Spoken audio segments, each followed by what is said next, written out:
Hello friends, once again I am happy in welcoming you all to this video series on saluting women in history. To begin with, one important thing everybody can agree. Without children, human race will die out and nature has given us a basic instinct of self-preservation.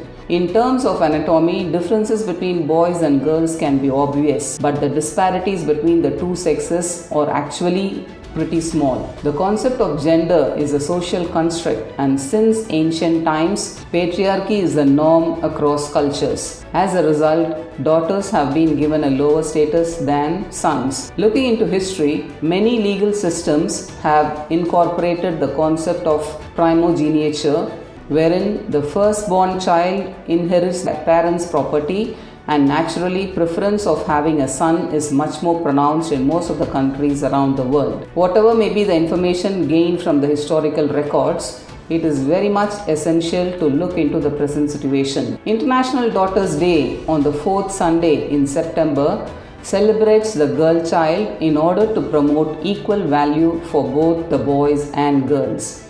Thus, happy are those who have a son, but lucky are those who have a daughter. A girl needs the example of her parents in order to learn how to be a great daughter. And it is a fact that behind every great daughter is a truly amazing father. And no one in this world can love a girl more than her father. Only a supportive and loving father can teach her how to be brave and confident, and how strong she could be able to accomplish successful things in life. In my real life, I have witnessed this and would like to state here that my father loves me very much and have a significant influence on my success that I have been able to accomplish so far.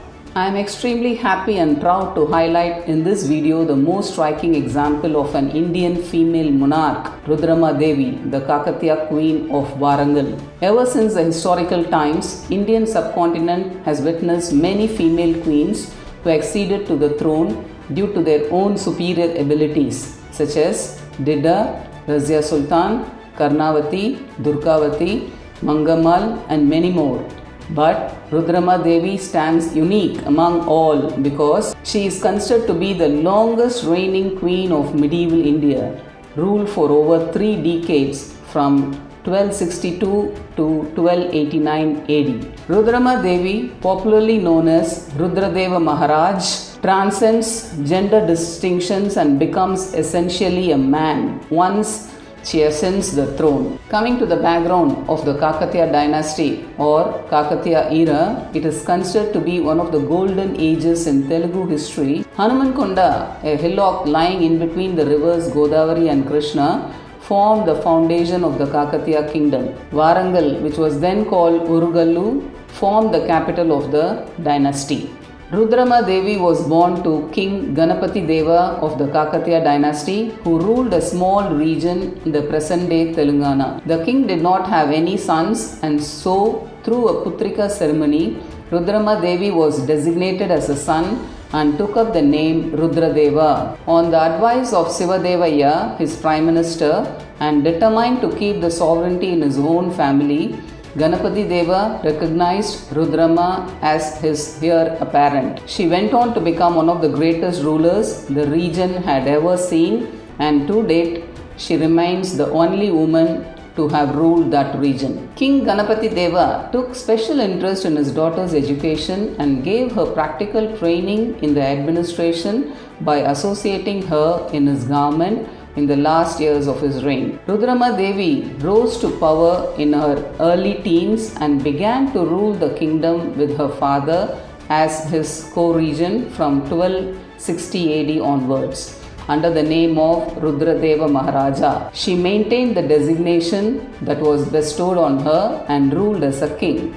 In the first few years of co-joint rule with her father, the Pandyas, under the leadership of Jadavarman Sundara Pandyan, along with his allies, invaded the Kakatiya kingdom. Even though Ganapatideva managed to force the troops to retreat, The Kakatiyas suffered heavy losses on the battlefield of Muttukur near Nellore. This incident caused him to lose his hold over his feudatories and nobles, all of which prompted him to retire from public life. Rudrama Devi was married to Virabhadra, a prince of Nidada Olu of the eastern Chalukya lineage, probably in 1240 AD. This was almost certainly a political marriage designed by her father to forge alliances. Virabhadra is virtually undocumented in history and he did not play any part in her administration. Though Rudrama Devi assumed full sovereignty in 1262 AD after her father's retirement from the public sphere,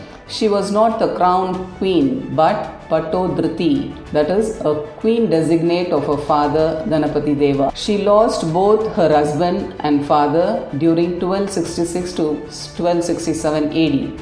This was a heavy blow and she was unable to bear up under so much grief. As she was totally devastated, the nobles and ministers of the kingdom persuaded her. Rudrama Devi was finally coronated in 1269 AD and officially became the queen of the Kakatiya dynasty.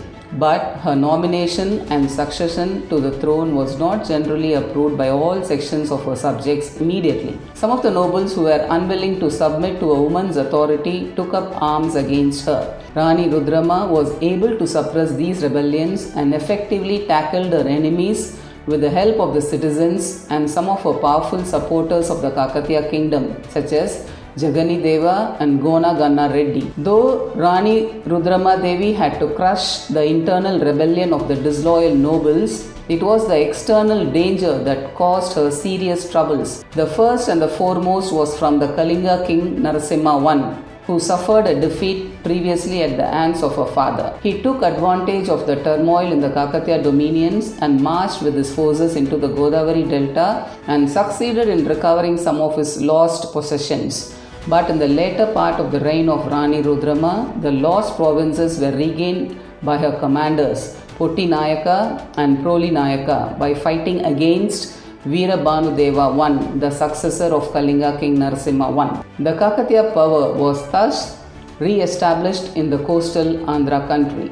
The dangers to the kingdom did not end here. The Sauna ruler Mahadeva invaded the Kakatiya dominions from the west. According to Hemadri's Vratakanda, the Sauna ruler freed Rudrama Devi because of his reluctance to kill a woman, while the Pratapachantram mentions that Rani Rudrama Devi fought valiantly against Mahadeva. The Bidar inscription also states that despite the antagonism she faced because of her gender, she rose up as one of the greatest warriors of her time and drove back the Yadavas up to Devagiri, forcing Mahadeva to finally sign a peace treaty with her and pay 1 crore of gold coins as war indemnity. Although such treasures gained after victory belonged to the royal house, she magnanimously distributed the wealth among her troops most graciously. R.S. Sharma, in his book A Comprehensive History of India, mentions Rudrama Devi's triumphant fight for 15 days and the destruction of 3 lakh Sauna cavalry of Mahadeva.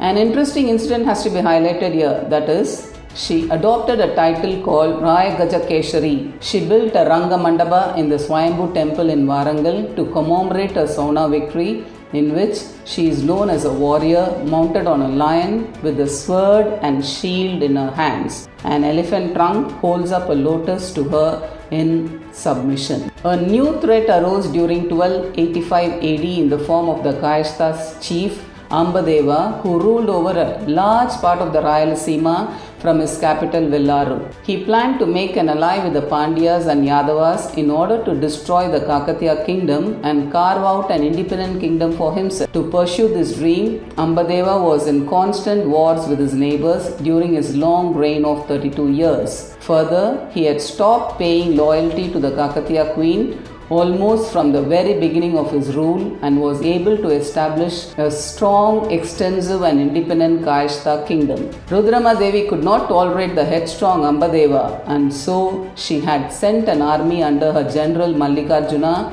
against him and later joined in the battle as well. Though elderly, Rudrama led an army to meet this three-pronged attack head-on but was killed in the ensuing battle along with her general at Tirupurandagam of Nellore district during 1289 AD. This is known from an inscription found in Chandupatla issued by a person named Puvala Mummadi, who was a general in the Kakatiya army. A renowned historian, Parabrahma Shastri, who worked on the history of Kakatiyas, believes that the Chandupatla inscription is accurate and suggests that Rani Rudrama Devi died in 1289 AD. Like her father, Rani Rudrama Devi had no sons, but she had two daughters, namely Mummadamma and Royamma. The former married a Chalukya Prince in Mahadeva. They had a son named Prataparudra, whom Rani Rudrama adopted and appointed as heir apparent to the Kakatiya throne. Upon her demise,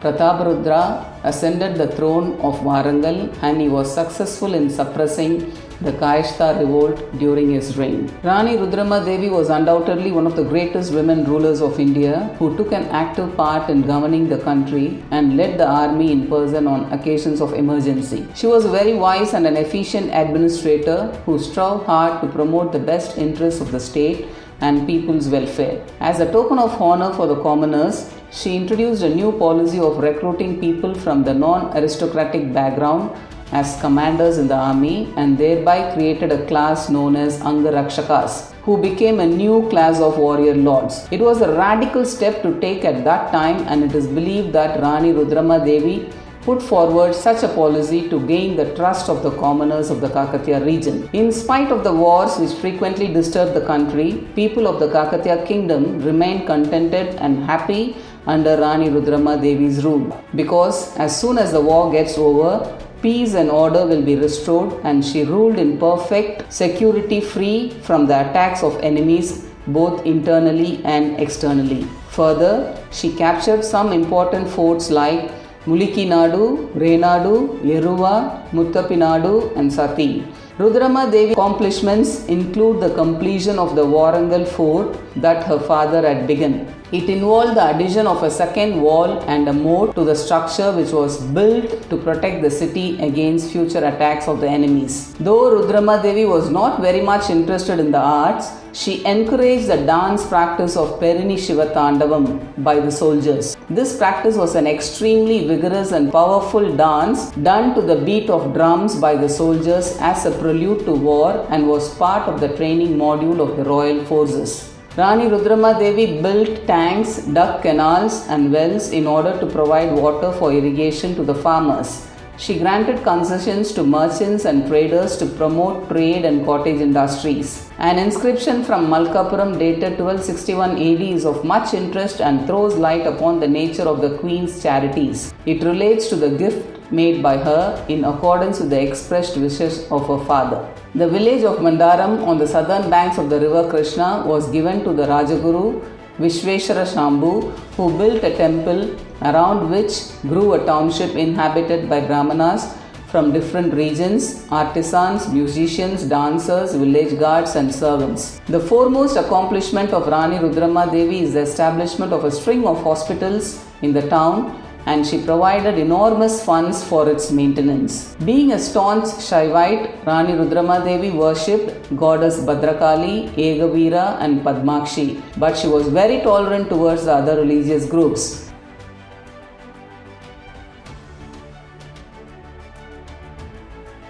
She endowed religious foundations with rich gifts of land and established a public kitchen where people of all religious groups were fed. It is important to mention here that the Venetian traveller Marco Polo, who paid a visit to the Kakatiya kingdom probably a little later, speaks highly of her administrative qualities and appreciated her noble rule and greatness. Marco Polo also described Rani Rudrama Devi as a lady of discretion and appreciated her manners of justice and equity. He also bears testimony to the flourishing condition of the Kakatiyas' foreign trade and domestic industry, especially diamond mining, for which they are famous.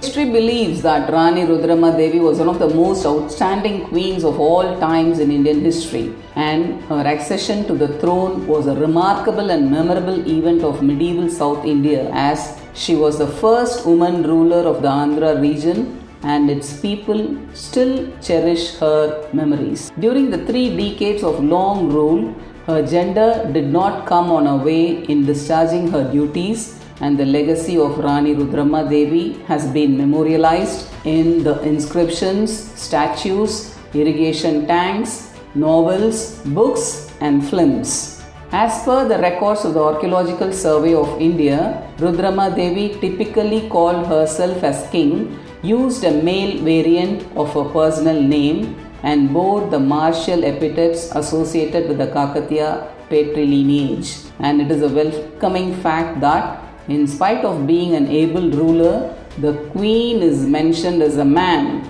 Rudradeva Maharaja, even in the inscriptions. The Oxford Encyclopedia of Women in World History suggests that she attired herself in male garments and argues that Rani Rudrama Devi was often represented in public as a male figure in order to make female rule acceptable and satisfactory. Rani Rudrama Devi, a legendary, epitomized the essence of indomitable courage after taking charge of the Kakatiya kingdom in the 13th century India. She suppressed many military threats, commanded the respect of her subjects, lived for the people whom she led, and died for them. With all these facts highlighted in this video, Rudrama Devi, a queen in king's image, is a woman to be given a big salute in history. Thank you for watching, and I will see you all in the next video with another woman personality.